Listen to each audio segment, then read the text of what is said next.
오늘 이 시간에는요, 우리에게 주신 로마서 4장 18절로부터 25절의 말씀을 통해서 흔들리는 믿음에 대하여 라는 제목으로 하나님의 말씀을 전하겠습니다. 먼저 간단한 예화를 하나 들려드리려고 합니다. 한 마을에 가뭄이 심해지자 마을 사람들이 모여서 비가 오기를 위해서 기도를 했습니다. 그런데 기도하는 장소에 한 소년이 우산을 들고 나타났습니다. 사람들이 물었죠.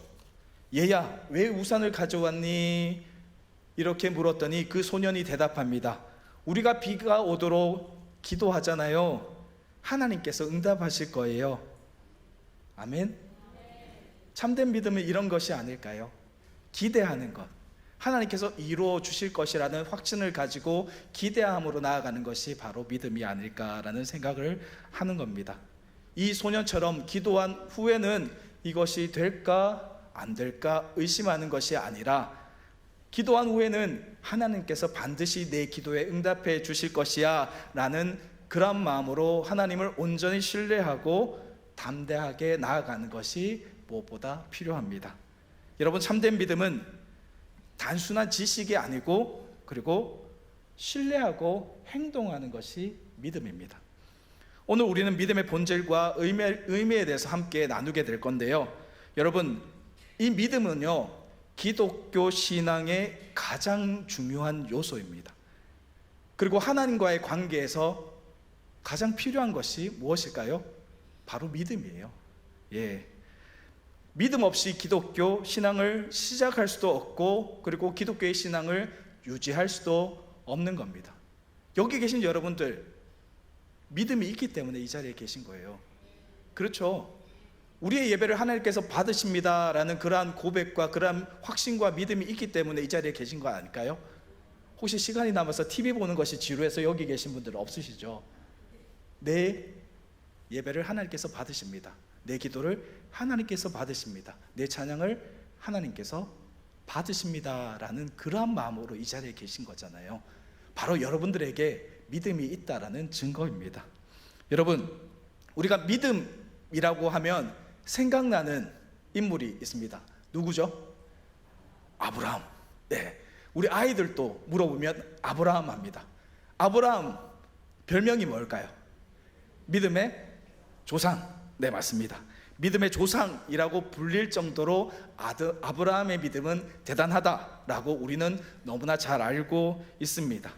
오늘 본문에서도 사도 바울은 아브라함의 믿음을 본받을 것에 대해서 우리에게 말씀하고 있는데요, 오늘 본문 18절의 말씀을 함께 볼까요? 18절의 말씀 함께 보겠습니다. 아브라함이 바랄 수 없는 중에 바라고 믿었으니 이는 내 후손이 이 같으리라 하신 말씀대로 많은 민족의 조상이 되게 하려 하심이라. 아멘. 이 말씀을요, 쉬운 성경으로 한번 풀어서 한번 읽어보겠습니다. 우리 함께 한 목소리로 읽어보겠습니다.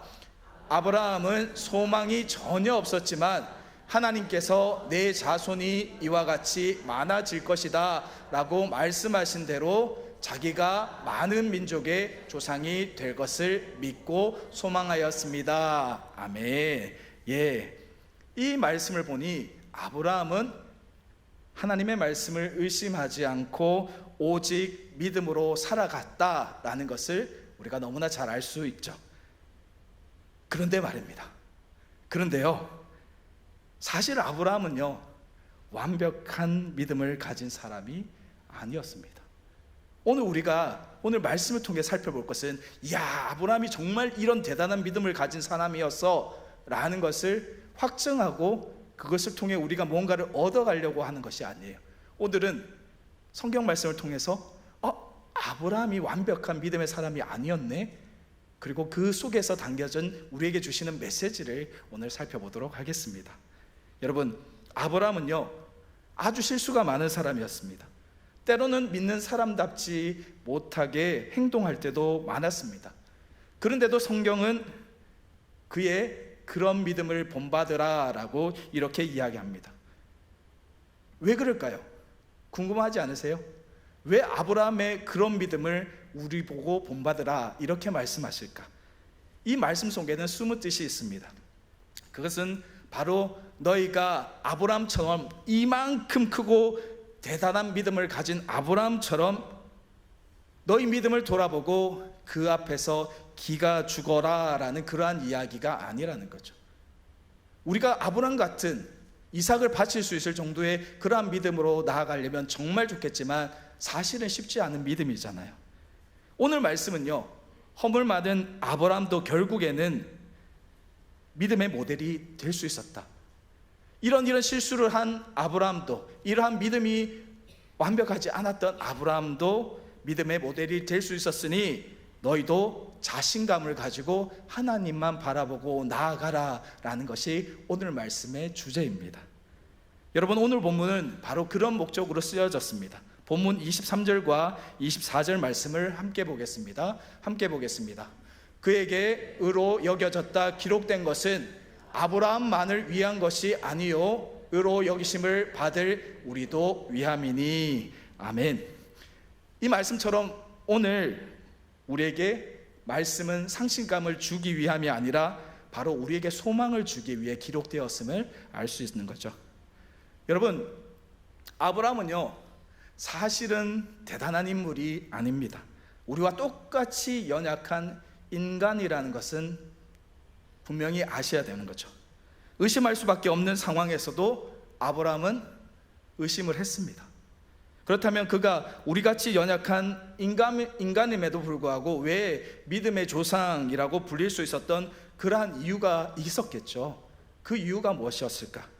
오늘 말씀을 통해서 아브라함이 가졌던 믿음의 특성, 그리고 어떻게 하면 우리도 그러한 믿음으로 나아갈 수 있는지에 대해서 함께 살펴보고 은혜를 나누겠습니다. 여러분, 믿음은요 처음에 어떤 상태에서 시작하나요? 대단하고 큰 상태에서 시작하나요? 아니면 아주 작은 상태에서 시작하나요? 미약한 상태에서 시작하는 거 맞겠죠? 작은 상태에서 믿음을 시작하게 됩니다.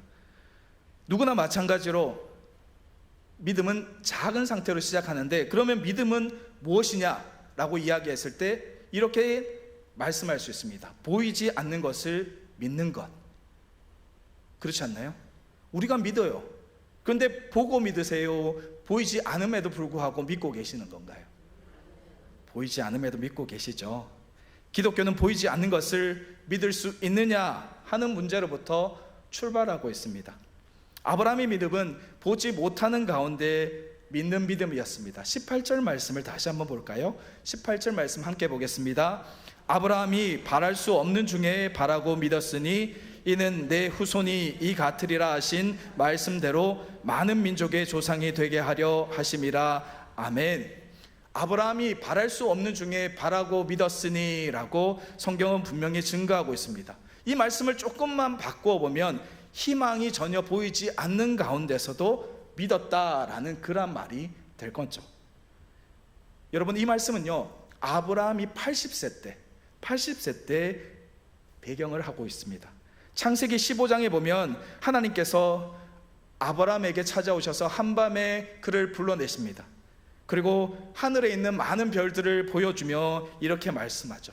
아브라함아, 저기 떠있는 저 별들을 네가 셀 수 있니? 못 세겠지? 내가 너에게 내 후손이 저 별과 같이 많아지게 하겠다 라고 하나님께서 이렇게 선언하며 약속의 말씀을 베풀어 주십니다. 여러분, 내가 아브라함이라고 한번 생각해 보세요. 80세예요. 그런데 아브라함에게 자손이 있었나요? 없었죠. 자손이 없었어요. 그런데 자손을 낳을 수 있는 환경이었나요? 아니죠. 자손을 낳을 수 있는 환경도 되지 못했습니다. 80세의 할아버지가 자식을 바랄 수 있을까요? 없었죠. 황당한 이야기입니다. 하나님의 말씀은 사실은 믿을 수 없는 이야기예요. 그런데 아브라함은 하나님의 말씀을 믿었습니다. 이것만 보면 아브라함은 대단한 믿음을 소유한 것 같습니다. 맞죠? 예, 80세 할아버지가 자손이 없는데도 불구하고 하나님께서 너에게 별과 같이 많은 자손을 주겠다라고 약속하신 그것을 믿었으니 정말 대단한 믿음이겠죠. 그런데요, 이때 사실 아브라함의 믿음은 아주 미약한 상태였다라는 것입니다. 하나님께서 후손을 주겠다고 말씀하시는 순간에 아브라함은 확신했을까요? 아니면 의심했을까요? 의심했습니다.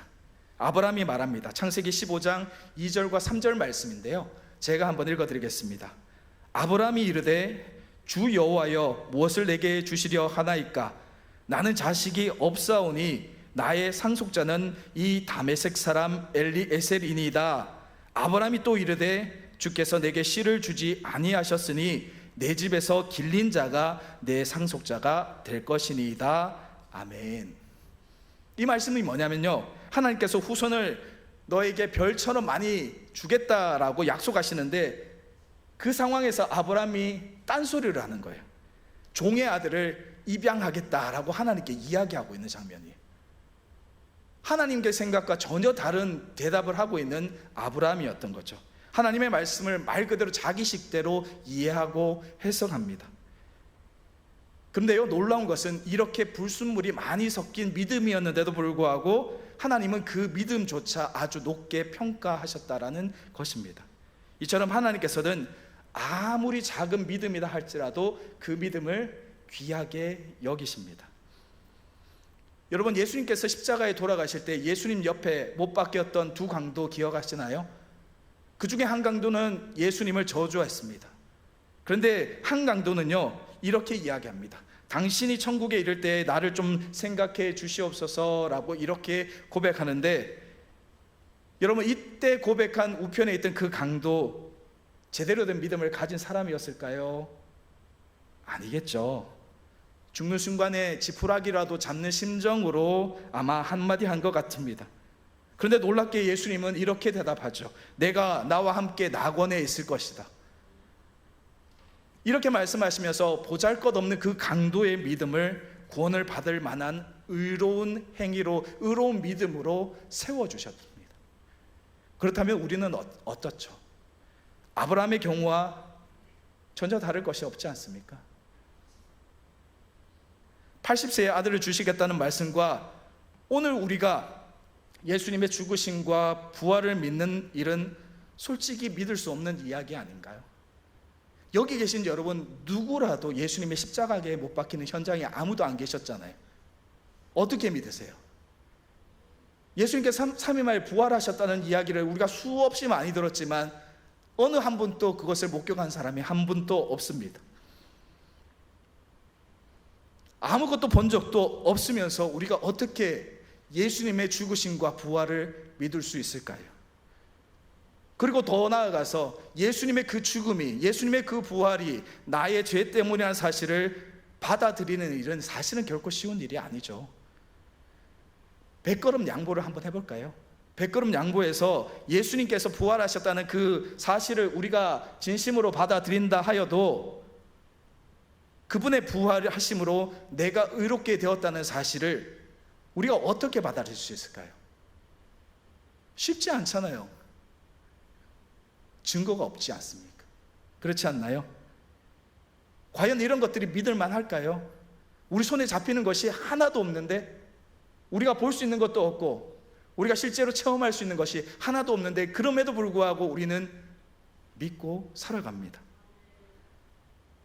여러분, 예수님을 믿는다는 것 자체가 인간적인 생각으로 볼 때는 바랄 수 없는 가운데 바라는 것이고 믿을 수 없는 가운데 믿는 것이 아닐까요? 여러분, 우리도요 아브라함과 같은 믿음을 가지고 있다라는 말씀입니다.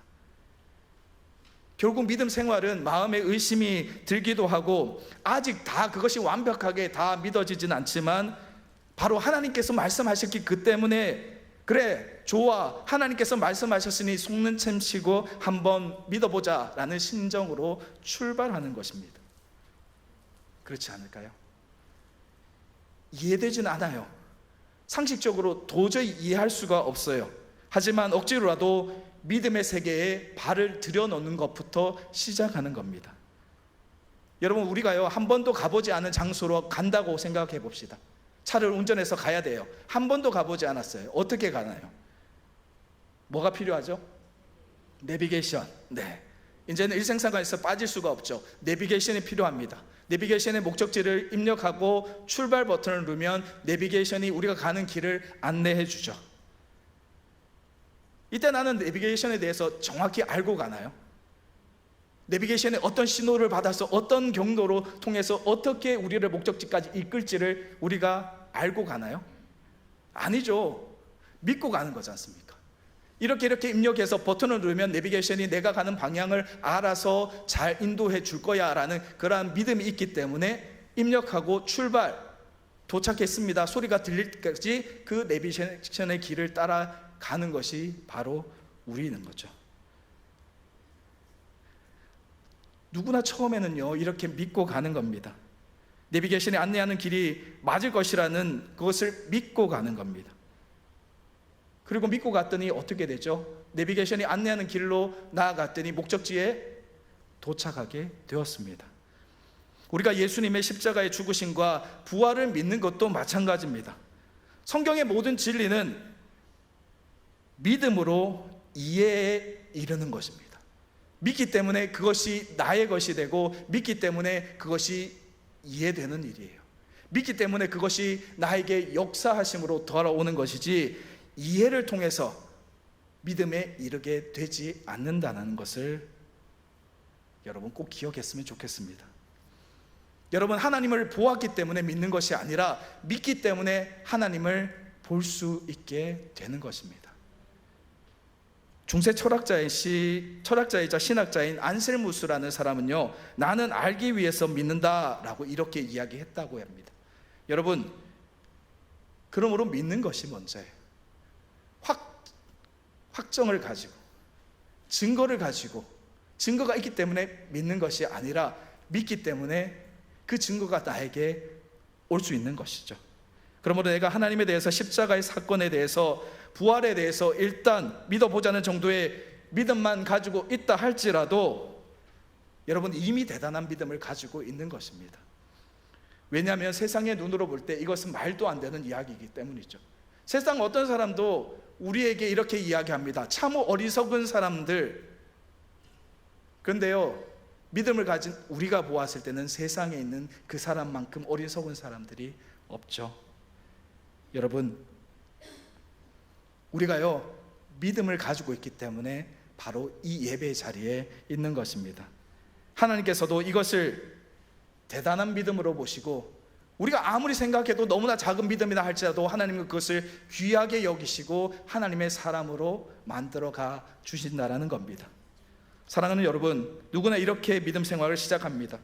하나님께서는 미약한 믿음이라도 귀하게 보시죠. 그리고 여러분, 믿음은요 흔들리며 성장하게 되어 있습니다. 오늘 본문 19절과 21절 말씀인데요, 함께 볼까요? 함께 보겠습니다. 그가 100세나 되어 자기 몸이 죽은 것 같고 사라의 태가 죽은 것 같음을 알고도 믿음이 약하여지지 아니하고 믿음이 없어 하나님의 약속을 의심하지 않고 믿음으로 견고하여져서 하나님께 영광을 돌리며 약속하신 그것을 또한 능히 이루실 줄을 확신하였으니 아멘. 앞에서 본 18절에 아브라함이 바랄 수 없는 중에 믿었다라는 그 말씀은 아브라함이 80세 때 그때를 배경으로 하고 있는데요, 오늘 방금 읽은 19절에부터 21절 말씀은 아브라함이 100세 때를 배경으로 하고 있는 말씀인데요, 그러니 아브라함이 바랄 수 없는 중에 바라고 있던 그 믿음을 가진 지도 이미 20년이 지났다는 이야기입니다. 세월이 흘렀으니 상황이 더 좋아졌을까요? 하나님의 약속이 다 이루어졌을까요?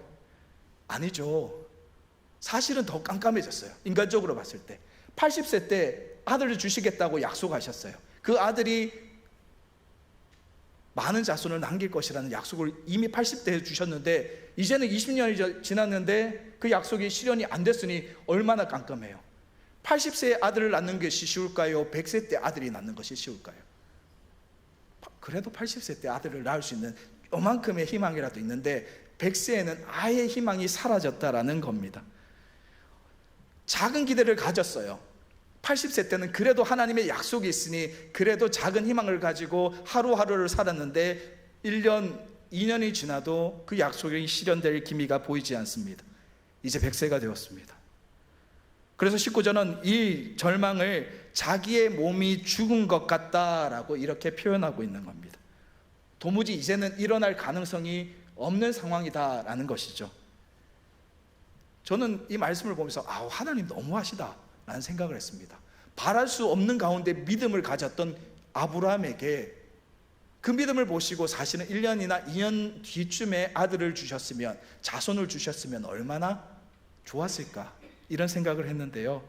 그런데 20년이 지나도록 아이를 안 주셨습니다. 왜 그러셨을까요? 여기에는 깊은 뜻이 있습니다.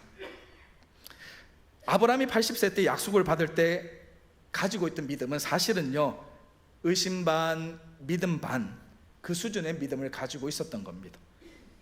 이 정도의 믿음을 가지고 믿음의 조상이라고 부를 만한 그러한 그릇이 못 되었던 것이죠. 하나님께서는 아브라함에게 더 철저한 믿음을 요구하고 계셨습니다. 그래서 하나님께서는 아브라함에게 더 기다리게 하시고 더 기다리게 하셔서 의지하고 기댈 만한 것을 모두 다 사라지게 하셨던 겁니다. 그리고 나중에는 오직 하나님만 믿습니다, 하나님밖에 없습니다 라는 그러한 상태에 오기까지 기다리신 것이죠. 구속으로까지 몰고 갔습니다. 하나님의 약속은 이제 이루어질 수 없겠구나라는 그러한 마음을 가질 만도 한 상황까지 몰고 가셨다는 거죠. 그러한 믿음을 갖도록 하는데 20년이 걸렸습니다. 이렇게 오랜 세월 동안 연단을 받았는데, 이때 성경은 어떻게 이야기하는 줄 아세요? 믿음이 약하여지지 않고 하나님의 약속을 의심하지 않고 믿음으로 견고해져서 하나님이 약속하신 것을 이룰 줄을 확신하였다. 대단하지 않나요? 말도 안 돼요. 20년이 지났어요. 도대체 20년 동안 어떠한 일이 있었길래 아브라함의 믿음이 미약한 믿음에서 이렇게 하나님을 신뢰하는 믿음으로 바뀔 수 있었을까요? 상황은 절망까지 갔는데 오히려 믿음은 반비례해서 더 좋아졌다라고 말씀하고 있는 겁니다. 여러분, 아브라함의 믿음이 처음부터 그랬던 것은 아닙니다.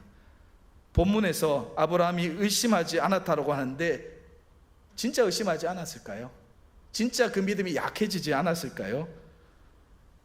사실 창세기를 읽어보면 전혀 그렇지 않다라는 것을 알 수 있습니다. 아브라함의 믿음이 약해진 적이 여러 번 있었습니다. 창세기 15장 내용을 소개할까요?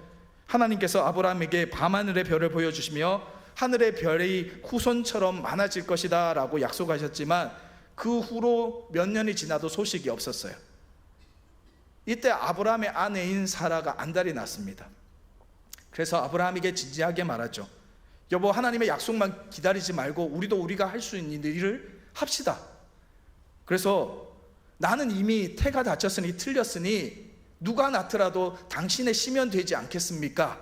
내 하녀 중에 하갈이라는 여자가 있는데 처부를 취해서 그녀에게 자식을 낳게 합시다 라고 해서 창세기 16장 2절의 말씀을 보니 아브라함이 사라의 말을 들으니라 라고 이렇게 되어 있습니다. 그래서 자식을 낳죠. 그 자식이 이스마엘입니다. 네. 그럼에도 오늘 본문은 아브라함의 믿음이 약해지지 않았다라고 말하는데요. 그리고 또 한 가지, 아브라함의 믿음은 의심이 전혀 없었다고 하는데 정말 그럴까요? 의심이 없었을까요? 아니에요. 창세기 17장에서 아브라함이 100세가 되었을 때 하나님께서 다시 오십니다. 이제 얼마 지나지 않아서 아들을 낳을 것이라고 말씀하신데 그가 얼마나 연약한 믿음의 태도를 보였는지가 이 말씀 속에 있습니다. 창세기 17장 17절에서 18절 말씀인데요, 제가 한번 읽어드립니다. 아브라함이 엎드려 웃으며 마음속으로 이르되 100세 된 사람이 어찌 자식을 낳을까?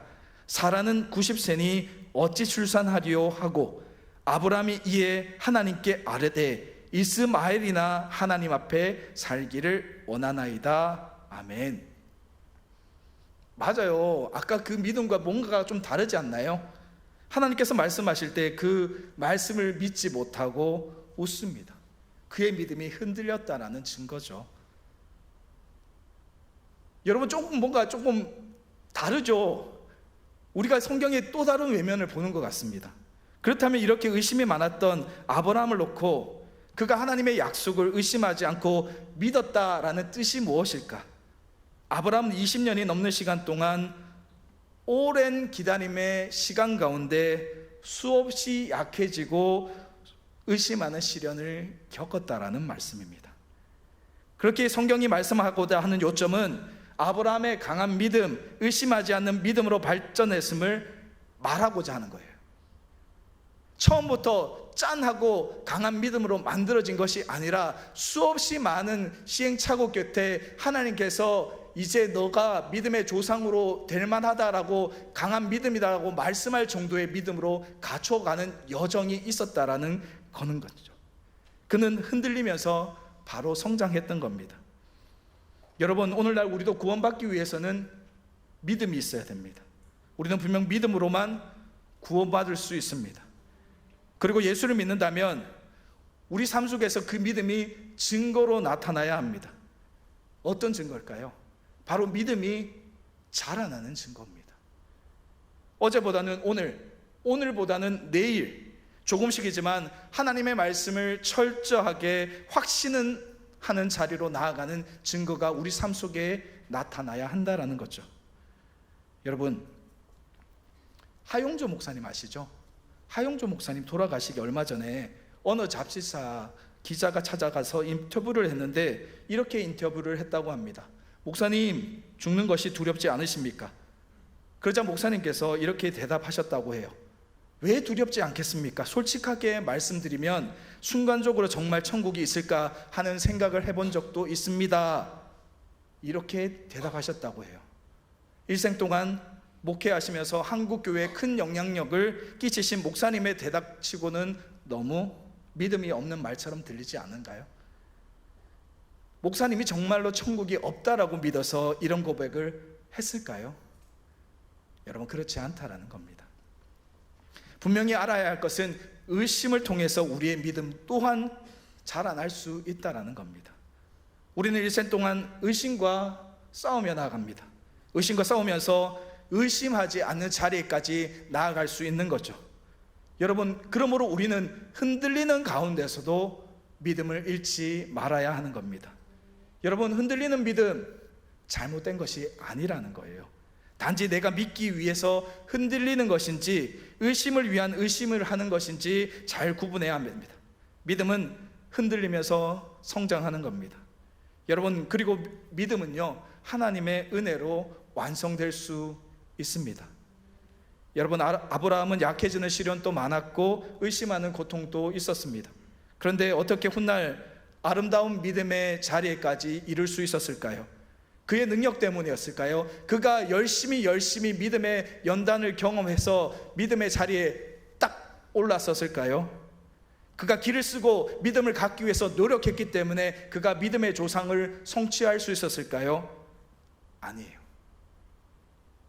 하나님께서 그에게 믿음을 갖게 하신 겁니다. 아브라함의 생애를 살펴보면 그가 의심하고 괴로워할 때, 그리고 그의 믿음이 땅바닥에 떨어질 때 반드시 하나님께서 그를 찾아오셨습니다. 그리고 하나님의 약속을 기억나게 하시고 잃었던 용기를 북돋아 주시고 힘을 주시는 것을 발견할 수가 있는, 그뿐만 아니라 하나님께서는 아브라함이 의심하고 약해질 때 그를 절대 나무라신 적이 없습니다. 이를 통해 우리가 의심하지 않고 확고한 믿음의 자리에까지 가는데 우리를 도와주시는 하나님의 은혜가 있지 않으면 그러한 믿음의 자리에까지 가는 것은 불가능하다라는 것을 알 수 있는 거죠. 믿음은요, 하나님의 은혜로 완성된다는 사실을 보여주는 구절이 있습니다. 오늘 본문 20절 중반부에 보면 이렇게 되어 있습니다. 하나님의 약속을 의심하지 않고 믿음으로 견고하여져서라고 이렇게 말씀하시는데, 견고하여져서라는 말의 원어는 엔디나모라는 말인데, 내가 스스로가 견고해지는 것이 아니라 견고해지도록 도움을 받았다라는 뜻을 가지고 있는 말입니다. 즉, 내가 스스로 견고해져서 믿음으로 굳게 쓴 것이 아니라 하나님의 도우심으로 내 믿음이 견고하여졌다라는 그러한 이야기죠. 그리고 그 후에 21절 말씀에 약속하신 그것을 또한 능히 이루실 줄을 확신하였으니 라고 되어 있는데요, 여기 확신을 갖게 되어 확신하였으니 라는 말도 마찬가지입니다. 스스로 확신하겠다라고 우리 한국어 성경은 이렇게 기록되어 있지만 실제 원어 성경으로 보면 확신을 가질 수 있는 자리에까지 하나님께서 인도하였었다라는 뜻이 이 말씀 속에 담겨져 있는 것이죠. 내 힘이 아니라, 내가 내 스스로 믿음을 쟁취하고 키워가는 것이 아니라 하나님의 도우심으로 그 믿음이 나에게 왔고 내가 그러한 믿음을 가질 수 있는 자리에까지 올라섰다라는 것이 바로 이 말씀이라는 거죠. 그러므로 여러분, 나의 믿음은 나 스스로 키우는 것이 아니라 바로 하나님께서 은혜를 베풀어 주시고 도와주셔야 가능하다라는 겁니다. 여러분, 우리는요, 누구나 똑같이 믿음 생활을 시작할 때는 아주 미약한 보잘것없는 믿음에서 출발합니다. 그래서 우리의 믿음 생활은 숱한 의심과 흔들림의 연속일 수밖에 없습니다. 과연 이것이 맞을까? 이 말씀이 정말 나에게 주시는 말씀이 맞을까? 내가 이 자리에 있는 것이 맞을까? 수많은 의심과 수많은 흔들림이 내 안에 자리 잡게 됩니다. 때로는 그로 인해서 방황할 때도 있습니다. 그리고요, 그 과정을 통해 끝까지 붙들고 나아가면 우리는 그 과정을 통해 성장할 수 있게 되는 겁니다.